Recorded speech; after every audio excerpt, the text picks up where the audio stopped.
بسم اللہ الرحمن الرحیم۔ السلام علیکم ورحمۃ اللہ وبرکاتہ۔ ایک غریب دیہاتی بارگاہ رسول اللہ صلی اللہ علیہ وآلہ وسلم میں انگوروں سے بھری ایک رکابی کا تحفہ پیش کرنے کے لیے حاضر ہوا۔ رسول اللہ صلی اللہ علیہ وآلہ وسلم نے رکابی لی اور انگور کھانے شروع کیے۔ پہلا دانہ تناول فرمایا اور مسکرائے، اس کے بعد دوسرا دانہ کھایا اور پھر مسکرائے، اور وہ بیچارہ غریب دیہاتی آپ کو مسکراتا دیکھ دیکھ کر خوشی سے نہال۔ سارے صحابہ منتظر، خلاف عادت کام جو ہو رہا ہے کہ ہدیہ آیا ہے اور انہیں حصہ نہیں مل رہا۔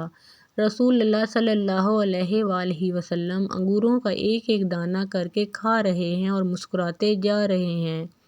میرے ماں باپ آپ پر فدا ہوں، آپ نے انگوروں سے بھری پوری رکابی ہی ختم کر دی۔ اور آج صحابہ سارے متعجب۔ غریب دیہاتی کی تو عید ہو گئی تھی، خوشی سے دیوانہ، خالی رکابی لیے واپس چلا گیا۔ صحابہ نہ رہ سکے، ایک نے پوچھ ہی لیا، یا رسول اللہ، آج تو آپ نے ہمیں شامل ہی نہیں کیا۔ رسول صلی اللہ علیہ وآلہ وسلم مسکرائے اور فرمایا، تم لوگوں نے دیکھی تھی اس غریب کی خوشی؟ میں نے جب انگور چکھے تو پتہ چلا کہ کھٹے ہیں۔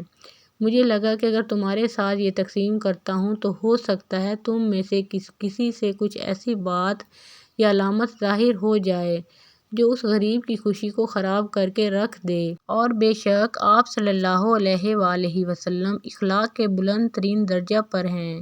سبحان اللہ۔ ایک بار پیارے نبی حضرت محمد صلی اللہ علیہ وآلہ وسلم پر درود پاک بھیج کر کمنٹ باکس میں ڈن لکھ دیں۔